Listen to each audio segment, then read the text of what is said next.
G'day and welcome to another episode of Cuppa with the Jesuit. I'm Father Robin Koning, the Provincial Assistant for Vocations.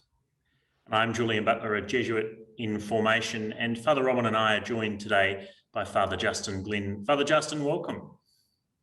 Thank you kindly. I have my cuppa duly forearmed and charged with tea. Excellent. Cheers. Cheers.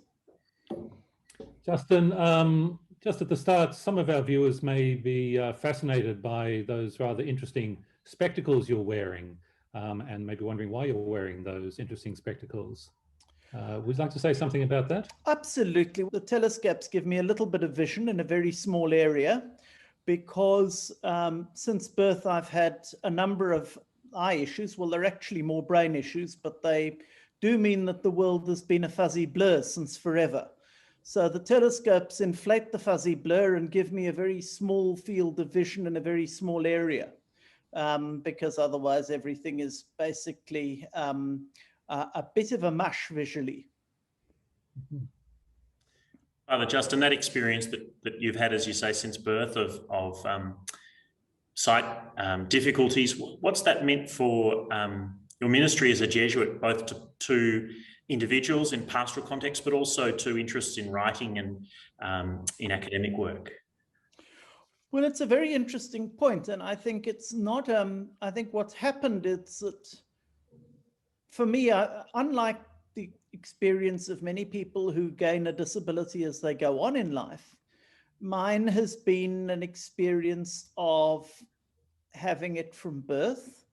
And I remember vividly actually once having this discussion and trying to explain to a guy who was in the novitiate with me and sadly since left us, but he said, well, you must wish that you were healed. And I said, well, no, it's not a question of being healed. I don't wish I were any different, because if I were different, I wouldn't be me. There's a downside to it, surely. You'll be most surprised to know that the community won't let me use any of the cars, unfortunately, because the insurance companies don't cover people driving by braille. But still, it's come with its, so there's the obvious downside, but it's come with less obvious advantages. So the fact that I don't see much means that I rely a lot on memory. In my role as a lawyer, and I've practiced as a lawyer for a reasonable length of time in South Africa, New Zealand, and now as the Province General Counsel, having a good memory is actually not a bad thing. And so there's that. And I think also it's also given me an affinity for languages, for speech, for sound, that's helped me a great deal in both my ministry and elsewhere. But in less tangible, obvious sort of swings and roundabout stuff, I think it's also given me an appreciation that I can't kid myself that I've got it all together. And I think that one of the gifts of disability is that it does mean that you don't have the illusion of perfection.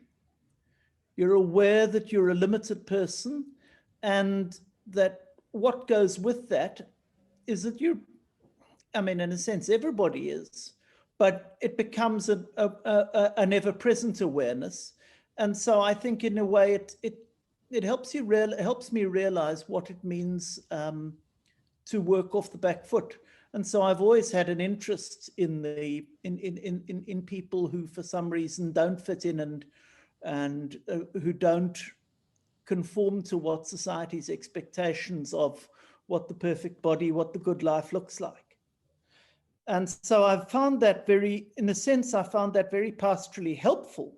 And it's also been a thing that I've been writing about. I have written on theology of disability, which, while it's been a bit of a feature for in some of the Protestant churches, it's only recently I think really with Francis's pontificate, that it's come to the fore at all as a theme in Catholic theology.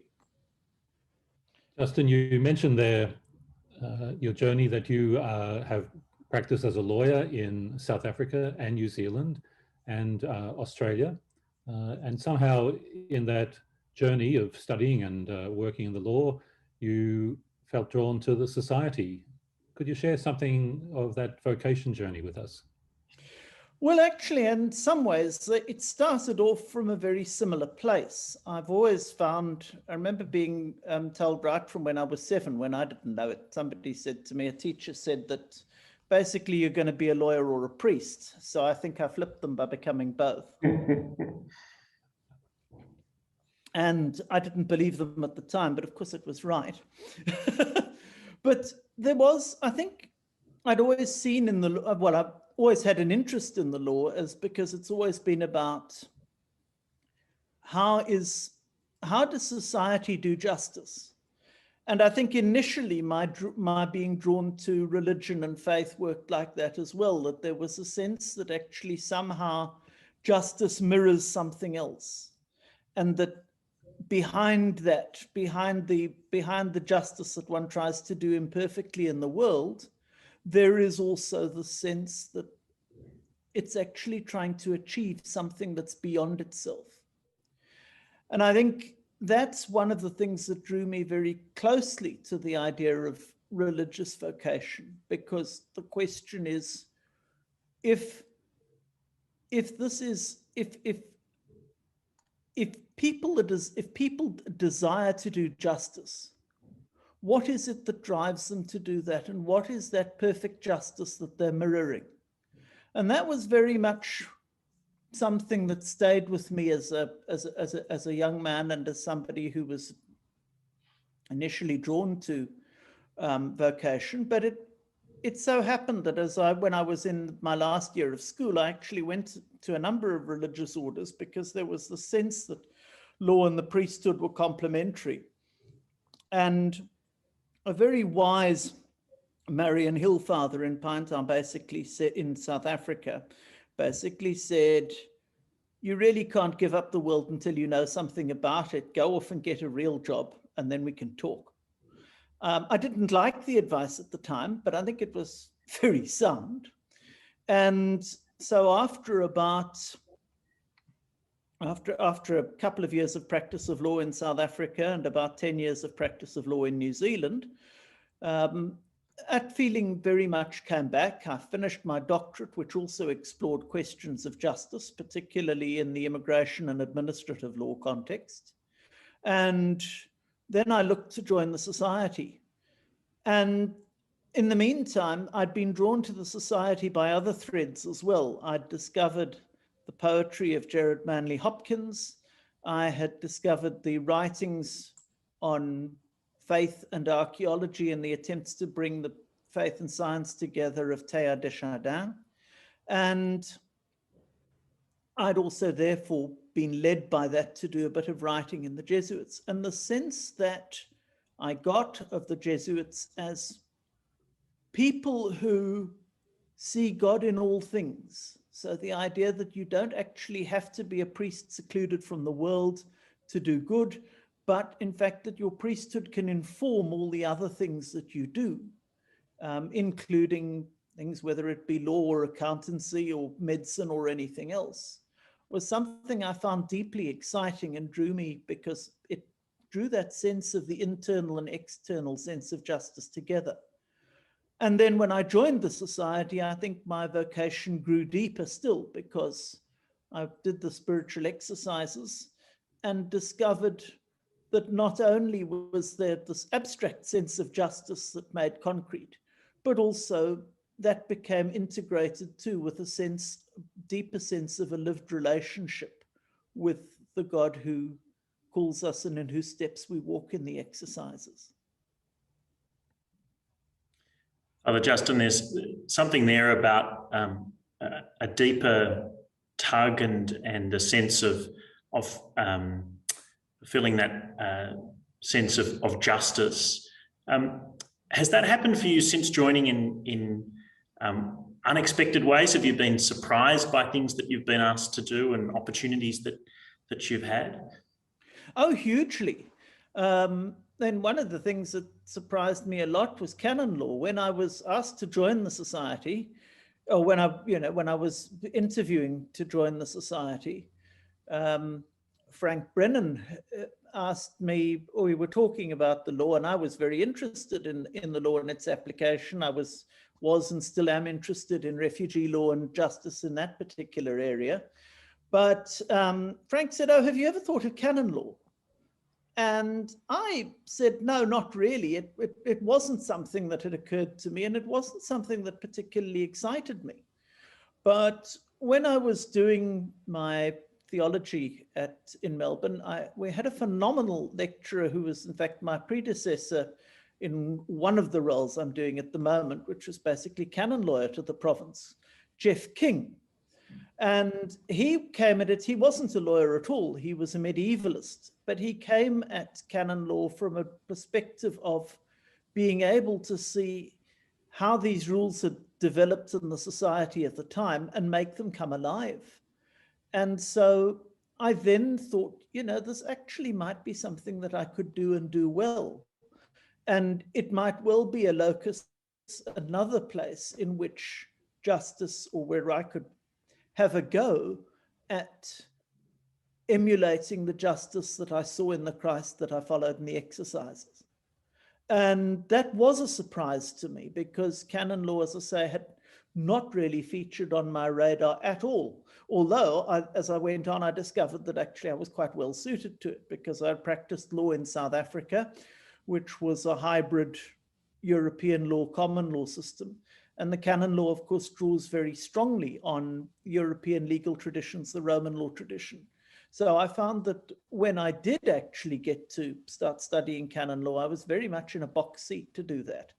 And then, of course, the next surprise was when the then provincial Brian McCoy said, "Well, I'd actually like you to get your civil law practicing certificate back up and running and work as a lawyer." Oh, right, okay.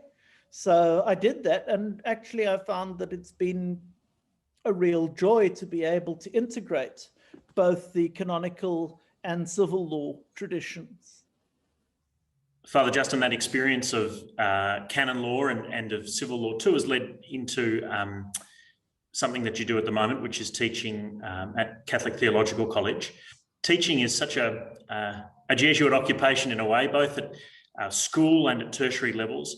What have you discovered about Jesuit life through teaching? Well, that's an incredibly difficult question to answer, because there's so many aspects.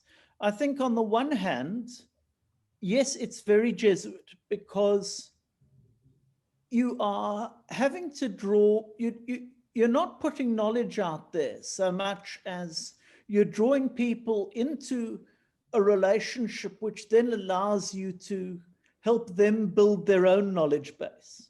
So one of the things that there's the old story about the Jesuit, which I think will illustrate this. And the question is, tell me, why is it that Jesuits always answer a question with a question? What makes you think they do? And so I think there's that, there is, but it tells the truth, because I think if you're teaching, you are essentially inviting people to ask the questions within themselves rather than force feeding them knowledge from above. And I think that element of teaching is something that it's very powerful, and it's something that I find that if I can awaken the interest of my students in the stuff and get them to learn it for themselves because they're interested in what the next page is and what the next answer to the next question is, you build a much deeper knowledge base and a much deeper enjoyment for the subject. And don't laugh, canon law is fun. Thanks, Justin. You never quite know what provincials are going to come up with, aren't you? You never really do you? Right. Reflecting on your own journey there, your vocation journey, and where it's led you, if a young man came to you and said they were exploring priesthood, religious life, perhaps the Society of Jesus, what might you say to him? Well, I would say go for it. It's a short answer, but I think I would also invite them to explore where they're going with it and why they would like to do it. Because I do think that sometimes, I think if things do go wrong at all, it often comes because people are living out other people's idea of the vocation. So I think that while I would say absolutely go for it, I would invite them to find out as much as they can about the options, because good Ignatian discernment is about making, at least at the start, an informed choice, and a choice based on both your knowledge up here and your affections. And I think that to the extent that I'd say go for it, I'd also say, before you make your choices, find out as much as you can, meet Jesuits, chat to people. We don't bite, at least not usually. And we are actually a group of brothers. And if you're going to become part of that, it's worthwhile finding out a bit about what makes people tick. Yeah. Absolutely wholeheartedly recommended. Father Justin Glyn, thanks so much for joining us for this cuppa. Cheers.